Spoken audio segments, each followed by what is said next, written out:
ডিসেম্বরের রোদ নিস্তেজ, বাতাস ভারী। শাহবাগ থেকে জাতীয় সংসদ পর্যন্ত মানুষের ঢল। নামাজে জানাজা শেষ হয়েছে, কিন্তু কেউ ফিরছে না। তারা স্থির দাঁড়িয়ে, কারো চোখে জল, কারো চোখে আগুন। জনতার কণ্ঠে ধ্বনি উঠছে, শহীদ হাদি, তোমার রক্ত ঋণ নয়, শপথ। এটি কেবল একজন তরুণ নেতার মৃত্যু নয়, এটি এক জাতির আত্মার পুনর্জন্ম। ওসমান হাদির রক্ত যেন ঢাকায় নতুন এক ইতিহাস লিখে দিয়েছে, যেখানে ভয় নেই, শুধু প্রতিরোধ। কিন্তু এই শোকের সমুদ্রে আরেক ঢেউ উঠেছে বাইরে, পাঞ্জাব থেকে, কানাডা থেকে, লন্ডন ও নিউ ইয়র্ক থেকে। সেখানে বসে একজন মানুষ বলছেন, ভারত যদি বাংলাদেশের দিকে বাঁকা চোখে তাকায় তাহলে কেটে ফেলো শিলিগুড়ি করিডোর। তার নাম গুরুপতওয়ান্ত সিং পান্নু, খালিস্তান আন্দোলনের মুখপাত্র, ভারতের সবচেয়ে ভীতিকর নামগুলোর একটি। তিনি শহীদ হাদিকে শ্রদ্ধা জানিয়ে বললেন, বাংলাদেশ এখন উপনিবেশ নয়, এক জেগে ওঠা শক্তি। এই বক্তব্যের পরই কাঁপতে শুরু করেছে দিল্লির দেয়াল।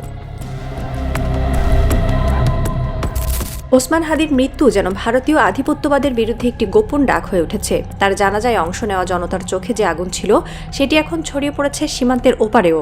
এই আগুন শুধু রাগের নয়, এটি এক প্রতিরোধের বার্তা। আর সেই বার্তা শুনেছে ভারতের উত্তর পশ্চিমের পাঞ্জাব, যেখানে খালিস্তানের পতাকা আজও লুকিয়ে জ্বলছে। খালিস্তান আন্দোলনের নেতা গুরুপতওয়ান্ত সিং পান্নু প্রকাশ্যে বললেন, ভারত যদি বাংলাদেশের ভেতরে সন্ত্রাস চালায়, তাহলে বাংলাদেশিদের অধিকার আছে ভারতীয় দূতাবাস বন্ধ করে দেওয়ার। তার এই উক্তি শুধু রাজনৈতিক প্রতিক্রিয়া নয়, এটি একটি বৃহত্তর নৈতিক জোটের সূচনা। পান্নু যুক্তরাষ্ট্রের নাগরিক, কিন্তু তার কথা আজ ঢাকার তরুণদের কণ্ঠে প্রতিধ্বনিত হচ্ছে। পান্নু বলছেন, ভারত যেমন আমাদের নেতাদের হত্যা করেছে, তেমনই এখন বাংলাদেশে করছে। এই আগ্রাসন থামাতে হবে। তিনি আরও যোগ করেন, শিলিগুড়ি করিডোর ভারতের শ্বাসনালী। যদি ভারত তার প্রতিবেশীদের শ্বাসরোধ করে, তবে একদিন সেই করিডোরই বন্ধ হয়ে যাবে। বিশ্লেষকরা বলছেন, দক্ষিণ এশিয়ায় ভারতের আধিপত্য এখন এক বিশাল প্রতিরোধের মুখোমুখি। খালিস্তান, তামিল বিচ্ছিন্নতাবাদী দল, উত্তর পূর্বের উপজাতি সংগঠন, এমনকি নেপাল ও শ্রীলঙ্কার জাতীয়তাবাদী ব্লক, সবাই আজ একে অপরের সঙ্গে যোগাযোগে আছে। বাংলাদেশের তরুণ প্রজন্মের চোখে ওসমান হাদি এখন শুধু একজন শহীদ নন, তিনি এক আন্তর্জাতিক প্রতিরোধের প্রতীক। দিল্লি বুঝে গেছে, তাদের নিয়ন্ত্রণ রাজনীতি আর কার্যকর নয়, কারণ এই নতুন জোট কোনো রাষ্ট্রীয় চুক্তির ওপর দাঁড়ায়নি, এটি দাঁড়িয়েছে মানুষের আত্মমর্যাদার ওপর। ভারতের জন্য সবচেয়ে অস্বস্তিকর বিষয় হল, এখন একসময়কার বিদ্রোহীরা বাংলাদেশের সঙ্গে কণ্ঠ মেলাচ্ছে। খালিস্তান আন্দোলন, যাকে ভারত সন্ত্রাসবাদ বলে আখ্যা দেয়, সেটিকে পশ্চিমা দেশগুলো গণ আন্দোলন হিসেবে স্বীকৃতি দেয়। কানাডা, যুক্তরাজ্য, যুক্তরাষ্ট্র সব জায়গায় খালিস্তান কর্মীরা খোলাখুলিভাবে রাজনৈতিক প্রচারণা চালাচ্ছে। পান্নুর বক্তব্যে উঠে আসে আরেকটি হুঁশিয়ারি, শিলিগুড়ি করিডোর কেটে ফেললে ভারতের 7 রাজ্য বিচ্ছিন্ন হয়ে যাবে। এটি শুধু একটি প্রতীকী হুমকি নয়, কৌশলগত বাস্তবতাও। কারণ শিলিগুড়ি ভারতের উত্তর পূর্ব রাজ্যগুলোর একমাত্র সংযোগ পথ। বিশ্লেষকরা বলছেন, ভারতের ভেতরের বিচ্ছিন্নতাবাদীরা এখন বাংলাদেশের স্বাধীন নীতিতে অনুপ্রাণিত। তারা মনে করছে, বাংলাদেশ প্রমাণ করেছে একটি ছোট দেশও পরাশক্তির ছায়া থেকে বেরিয়ে স্বাধীন সিদ্ধান্ত নিতে পারে। মোদির কূটনৈতিক চিত্র ভেঙে পড়ছে একের পর এক আন্তর্জাতিক ফোরামে। ওসমান হাদির হত্যার পর ইউরোপীয় ইউনিয়ন থেকে শুরু করে কানাডা পর্যন্ত দেশগুলো প্রশ্ন তুলেছে, ভারত কি এখন অপরাধী রাষ্ট্রের পথে হাঁটছে? কানাডায় খালিস্তান নেতা হারদীপ সিং নিজারের হত্যাকাণ্ডের পর ভারতের ওপর যে সন্দেহ তৈরি হয়েছিল হাদির হত্যায়, তা আরও গভীর হয়েছে। এখন পশ্চিমা বিশ্ব বুঝছে, এটি কোনো বিচ্ছিন্ন ঘটনা নয়, বরং একটি সুপরিকল্পিত রাষ্ট্রীয় নীতি। ওয়াশিংটন, লন্ডন ও অটোয়াতে ভারতের কূটনীতিকেরা চাপে। প্রতিদিনই সংবাদ মাধ্যমে উঠছে এক নতুন প্রশ্ন, কেন ভারত তার সীমান্তের বাইরে রাজনৈতিক হত্যা চালাচ্ছে?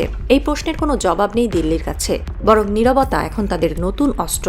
বিশ্বে ভারতের ভাবমূর্তি যে জায়গা থেকে একসময় উঠেছিল সবচেয়ে বড় গণতন্ত্র হিসেবে, আজ সেখানে এক সন্দেহের ছায়া। পশ্চিমা রাষ্ট্রগুলো এখন ভারতের সঙ্গে বাণিজ্য চুক্তিতে শর্ত জুড়ে দিচ্ছে, মানবাধিকার ও প্রতিবেশী সম্পর্কের ধারা অনুসারে। এই কূটনৈতিক বিচ্ছিন্নতা শুধু ভারতের জন্য নয়, গোটা অঞ্চলের ক্ষমতার ভারসাম্যও পাল্টে দিচ্ছে।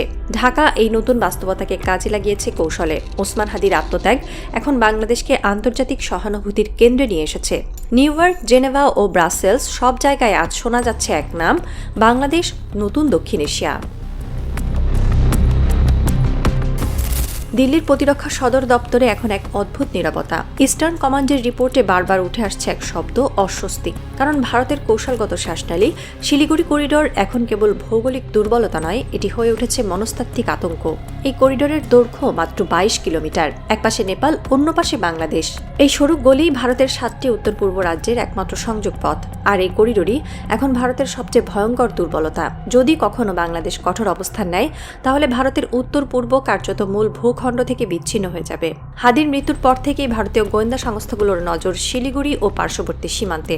তাদের ভয়, বাংলাদেশের অভ্যন্তরে যদি এন্টি ইন্ডিয়া সেন্টিমেন্ট আরও বাড়ে, তবে সেটি একদিন শিলিগুড়ির ওপর সরাসরি চাপ সৃষ্টি করতে পারে।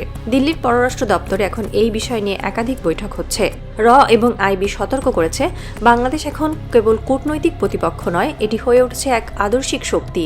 চট্টগ্রাম ও কক্সবাজারে বাংলাদেশের প্রতিরক্ষা প্রস্তুতি বাড়ছে, উপকূলীয় রাডার সক্রিয় করা হচ্ছে, আর সীমান্তে নতুন অবকাঠামো তৈরি হচ্ছে। কিন্তু সবচেয়ে বড় পরিবর্তনটি হচ্ছে মানসিকতায়। দেশের মানুষ এখন ভয় পায় না। বিশ্লেষকরা বলছেন, শিলিগুড়ি করিডোর ভারতের জন্য যেমন জীবনরেখা, বাংলাদেশের জন্য তেমনি প্রতিরোধের প্রতীক।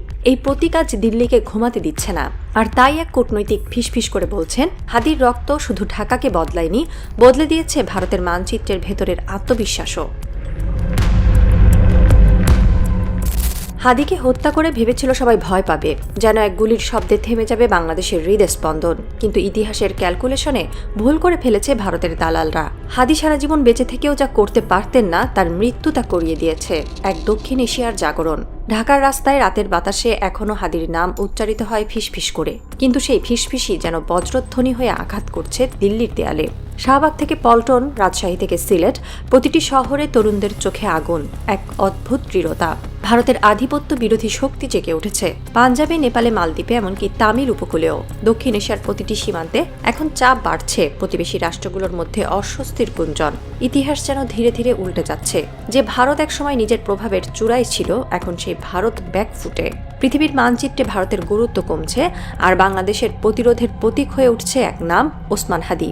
হাদির মৃত্যু থামায়নি কিছু, বরং শুরু করেছে এক আগুনের সময়, যেখানে দক্ষিণ এশিয়ার প্রতিটি সীমান্তে এখন জেগে উঠছে স্বাধীনতার আরেক নাম, বাংলাদেশ।